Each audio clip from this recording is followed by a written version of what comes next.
अमेरिकी इंटेलिजेंस का कई बार ये खुलासा हो चुका है, कई बार अमेरिकी इंटेलिजेंस ये रिपोर्ट दे चुकी है और मैं आपको बता बता के थक चुका हूं। लेकिन आज वेस्टर्न इंटेलिजेंस का भी खुलासा वही है जो अमेरिकी इंटेलिजेंस का था। ये रही अमेरिकी इंटेलिजेंस के बाद वेस्टर्न इंटेलिजेंस की रिपोर्ट, जिसमें बताया गया है कि ईरान का नुकसान बहुत हुआ है। नो डाउट, शुरू से कह रहा हूं कि ईरान का नुकसान बहुत हुआ है। ईरान का नुकसान तो बहुत हुआ है, लेकिन आज भी वो पूरी तरह से जंग के लिए तैयार है। उसने जो टॉप के लीडर्स हैं जिनका नुकसान हुआ, टॉप के लीडरों को उसने खोया, उसने रिप्लेस भी कर दिया है। उन जगहों पर कोई जगह खाली नहीं है। अभी किसी को मारा, अगले आधे घंटे में उनकी पोजीशन पर कोई और। वेस्टर्न इंटेलिजेंस कह रही है और यह भी कहा है कि अगर दोबारा हमला किया जाता है ईरान पर, तो ईरान के पास इतनी मिसाइल और इतने ड्रोन हैं कि वो दोबारा से पलटकर जवाब जरूर देगा। यानी ईरान की फौज जो धमकी दे रही है IRGC कि इस बार अगर दोबारा से अमेरिका ने गलती की तो दोबारा मजा चखाएंगे, ये धमकी ईरान की सच्ची साबित होगी। मैं पिछले 3 दिन से ये बता रहा हूं लगातार। ऐसा नहीं है कि ईरान शांत बैठ गया है। जो इराक के अंदर ही जो ईरान समर्थक ग्रुप है, ईरानी ड्रोन से इराक के कुर्दिश लड़ाकों के ऊपर फिर से हमले हुए हैं। पता नहीं कितना बुरा वक्त था इन कुर्दिश लड़ाकों का कि अमेरिका के बहकावे में आकर ईरान पर हमला करने की तैयारी करने लगे, और ईरान तब से अब तक सबको मारना बंद कर चुका है, लेकिन इन बिचौलियों को ज्यादा बजा रहा है। मेरे दोस्तों, अब कुछ तस्वीरें हैं, बहुत बुरी लग रही हैं लोगों को। ये देखिए, पाकिस्तान के आसिम मुनीर ने तेहरान जाकर ईरान के राष्ट्रपति पेजेश्कियान से भी मुलाकात की है। पाकिस्तान की डेलीगेशन ईरान पहुंची। ईरान के टॉप लीडर, चाहे वो राष्ट्रपति हो चाहे विदेश मंत्री, उनसे मुलाकात की है। भारत में न्यूज चैनल गोदी मीडिया मजाक उड़ा रहे हैं, स्क्रिप्ट लिख लिख कर ला रहे हैं और ये कोशिश कर रहे हैं कि पाकिस्तान की बेइज्जती की जाए, जिससे सरकार हमारी खुश हो। लेकिन ये दोगलापन नहीं तो क्या है कि अगर फलाना आदमी अपने ट्वीट पर आके कह दे कि 40 मिनट डोनाल्ड ट्रंप से मेरी बात हुई, तो 1 घंटे का प्राइम टाइम शो कर दिया जाता है, जबकि अगला ये भी नहीं बताता कि 40 मिनट में खाका खीकी खूकू ही के अलावा क्या बात हुई है। वेस्टर्न इलाके की बात हुई है, जंग पर बात हुई है, नॉर्मल, वो हम बिना जाने समझ सकते हैं कि क्या बात हुई है। लेकिन अगर 40 मिनट एक आदमी ईरान के राष्ट्रपति से बात कर ले या विदेश मंत्री से, तो भारत में इस टाइम वो प्राइम टाइम बन जाता है। लेकिन भिखमंगा हो, गरीब हो, फटीचर हो, अरे मैं कह रहा हूं दुनिया का सबसे गंदा आदमी हो, लेकिन अगर वो मीडिएशन करा रहा है और इस वक्त उसका सितारा चमक रहा है, ईरान पहुंचकर टॉप लीडरों से मिल रहा है, तो गोदी मीडिया कुछ ना कुछ कहानी निकाल कर ला रही है। गरीब पाकिस्तान, फटीचर पाकिस्तान, आसिम मुनीर को भेज दिया, खुद क्यों नहीं गए? अच्छा खुद गए, आसिम मुनीर क्यों नहीं गया? अच्छा आसिम मुनीर गया, पाकिस्तान का प्रधानमंत्री गया, तो पाकिस्तान का विदेश मंत्री क्यों नहीं गया? पाकिस्तान की तो आलोचना मैं भी करता हूं, लेकिन यह तब होता है जब गोदी मीडिया बड़ा अमाउंट, बड़ा चेक बीजेपी से लेती है, फिर मजबूर हो जाती है कि दुनिया में कुछ भी अच्छा हो वो सब बुरा दिखाना है ताकि हमारा वाला चमकता रहे। भले ही तस्वीरें तकलीफ पहुंचा रही हैं गोदी मीडिया को, क्योंकि गोदी मीडिया को यह सुनना और एक समाज को यह सुनना ज्यादा अच्छा लगता है कि गोदी मीडिया के चैनल पर कोई उनके धर्म का आकर फर्जी मेयर चीख चीख कर कहे कि इस्लामाबाद पर कब्जा कर लिया है, हमारी नौसेना बस घुसने वाली है, भारत की फौज पाकिस्तान में घुसकर इस्लामाबाद पर कुछ ही देर में कब्जा कर लेगी। यह सुनना जिस भीड़ की आदत हो, उसे सच क्यों पसंद आएगा? मैं खुद उतना ही भारतीय हूं जितना कोई हिंदू या अंधभक्त हो सकता है, बल्कि मुसलमान इस देश का ज्यादा भारतीय है, क्योंकि हमारे पास चॉइस थी कि पाकिस्तान जाओ या भारत, लेकिन हमने भारत में रहने का चुनाव किया। बहरहाल दुनिया देख रही है कौन कैसा है, किसका बज रहा है और कौन बज रहा है। दोस्तों, ईरान के ऑफिशियल ने बताया है कि जो पाकिस्तान की डेलीगेशन आई थी ये अमेरिका का मैसेज लेकर आई थी और अमेरिकियों ने हमसे कहा है कि हमने जो स्ट्रेट ऑफ हॉर्मुज में बैरिकेडिंग की है या जो हमारी नौसेना है वो ईरान के लिए खतरा नहीं है। हम ईरान के जहाजों पर बमबारी नहीं करेंगे। बताइए, शुरू से अब तक मैं आपको दिखा रहा हूं कि टेबल के ऊपर ट्रंप की सरकार और टेबल के नीचे ट्रंप की सरकार ये है। नहीं समझे बीबी, तो क्या फायदा इतनी एक्टिंग करने का। 50 रुपए आपके अकाउंट से कटने चाहिए, मेरे नहीं, क्योंकि मैं तो ठीक ठाक कर ही लेता हूं, तभी तो आप हंसते हैं। कमाल की बात यह है, अंधभक्त कंफ्यूज है कि करे तो करे क्या, ट्रंप को सपोर्ट करें या ट्रंप का विरोध करें। मोदी जी का भी सपोर्ट कर रहे हैं तो थोड़ा सा घबरा रहे हैं, क्योंकि अभी अभी अंधभक्तों के मकान भारत के कई इलाकों में कहीं बाजार के रूप में कहीं मकान के रूप में तोड़ दिए गए हैं। राष्ट्र सर्वोपरि, तो बेहतर यही होगा कि अंधभक्त अपने पजामे में रहें। अब जरा यहां देखिए, पूर्व उपराष्ट्रपति थी कमला हैरिस। भारतीयों ने और अंधभक्तों ने बहुत प्यार इनको भी दिया था क्योंकि भारतीय मूल की थी। गोदी मीडिया ने नगाड़ा और डंका पीटा था क्योंकि ये उपराष्ट्रपति जो पूर्व थी ये भारत की कमला हैरिस हैं। अब ये डोनाल्ड ट्रंप का विरोध कर रही हैं और गैस और पेट्रोल पंप पर जाकर वहां डोनाल्ड ट्रंप का विरोध कर रही हैं और कह रही हैं कि तुम्हारी लड़ाई की वजह से, तुम्हारी पर्सनल खुन्नस की वजह से आज अमेरिकियों को महंगाई का सामना करना पड़ रहा है। मोहतरम हजरात, यहां पर अब अणुओं को देखना होगा कि इसका साथ देंगे जिसका कल तक साथ दे रहे थे, या आज ये इनको गाली बकेंगे। उधर ब्लूमबर्ग ने भी रिपोर्ट छाप दी है जिसमें यह बताया गया है कि अमेरिका की ऑयल कंपनियां, ऑयल डिस्ट्रीब्यूट करने वाली कंपनियां, मैन्युफैक्चर करने वाली कंपनियां भी ईरान से जंग नहीं चाहती हैं। अमेरिका की इस वक्त हरकत वो है जैसे कोई बड़ा घर का छोटे से बच्चे को जबरदस्ती थप्पड़ मारकर दवाई पिलाता है उसकी अच्छाई के लिए कि भाई पी, तेरी दवा है, इससे तू ठीक होगा। ईरान को भी वही बच्चा समझा है, जबकि ईरान बच्चा नहीं बाप है। उसे पता है जो ये दवाई पिला रहा है ये दवाई नहीं जहर है, इसलिए ईरान अपने हिसाब से डील एक्सेप्ट करेगा। लेकिन अब ये जो एग्जाम्पल जिस लिए दिया है सुनिए, अमेरिका एक तरफ डील करने की बात कर रहा है, प्रपोजल रख रहा है, दूसरी तरफ बच्चा समझ के ईरान को धमका रहा है कि अगर हमारा प्रपोजल एक्सेप्ट नहीं करा तो हम बमबारी करेंगे। जिस तरह की ईरान पर पहले ही बमबारी हो चुकी है, जिस तरह ईरान पर अमेरिका की पहले ही बमबारी हो चुकी है, ईरान का बच्चा बच्चा बेखौफ है, बेखौफ था, बेखौफ रहेगा। हजरात, कम से कम अणुओं को अपनी औकात में रहना चाहिए कि जिसको वो मानते हैं वो लड़ता नहीं किसी से, और जिसको सपोर्ट कर रहे हैं बाहर वाले को, ट्रंप को, वो सबसे लड़ता है और सारी दुनिया उसके खिलाफ है। अगला 2 दिन में ऑपरेशन सिंदूर बंद कर देता है और जिसके कहने पे बंद करता है, जो उसने ऐलान किया था कि पाकिस्तान और भारत की जंग रुकवा दी है मैंने, वो खुद आज सारी दुनिया में लड़ता फिर रहा है। उसने क्यूबा को अब धमकी दे दी। धमकी का असर यह हुआ कि क्यूबा की सरकार ने ऐलान किया है कि हम जंग की तैयारी कर रहे हैं।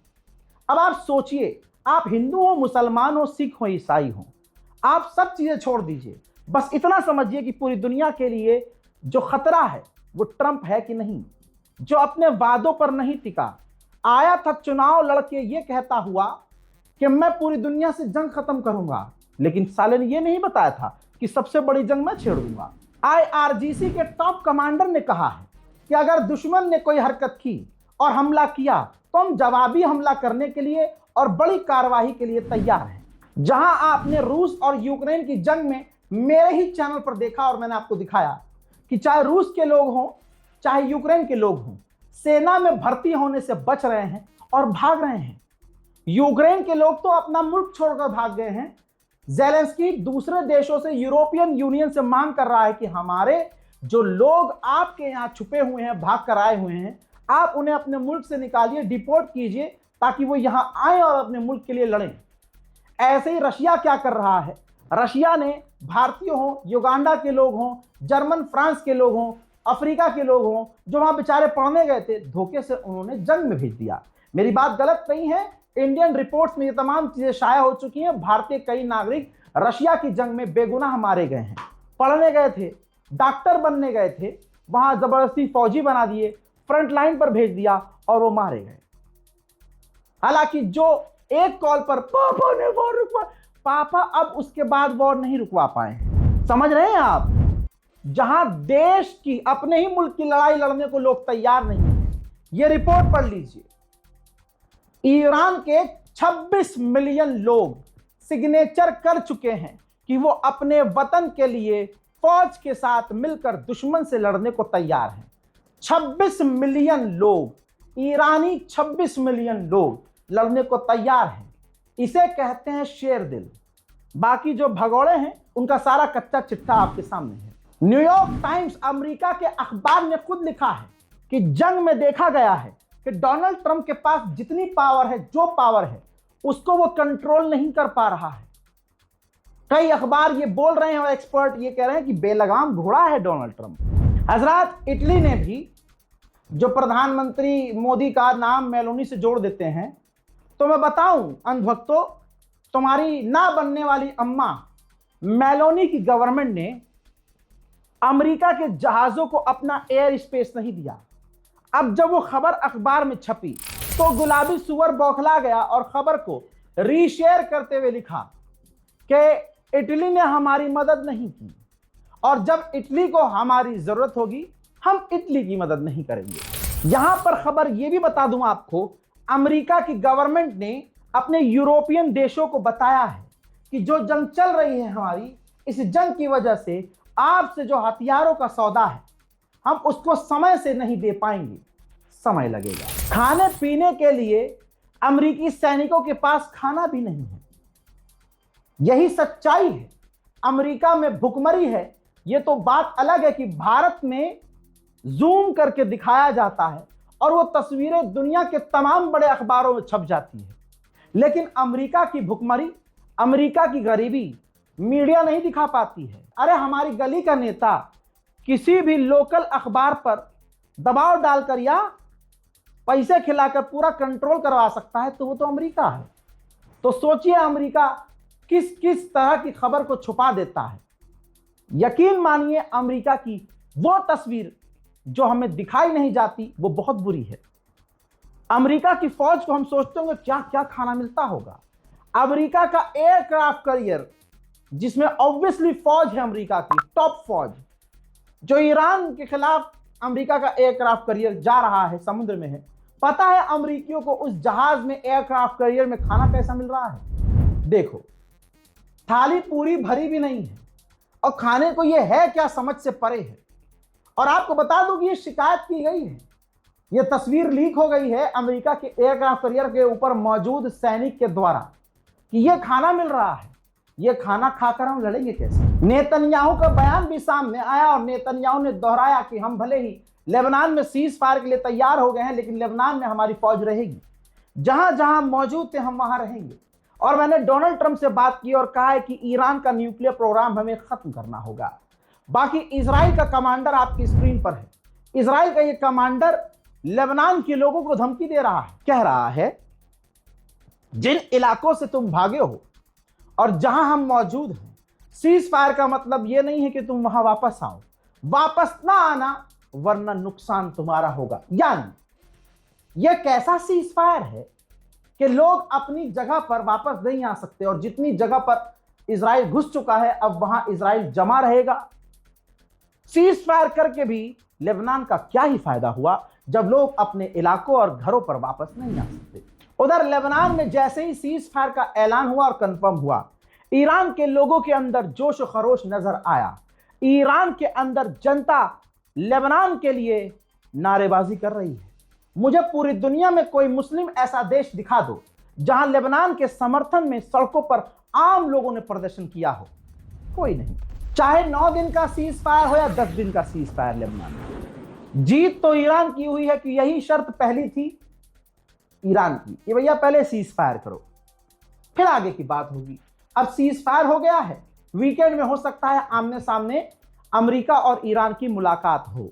ऐसे में ईरान के पार्लियामेंट स्पीकर ने सीज फायर का ऐलान होते ही मुबारकबाद दी और कहा कि ये हमारी शर्त थी और ये इसलिए हुआ है क्योंकि हिजबुल्लाह बहुत ताकतवर है। तो कई तरह की उन्होंने बातें लिखी, लेकिन बेसिकली कहने का मतलब यह है कि ईरान का झंडा ऊपर हो गया कि शर्त ईरान की माननी है।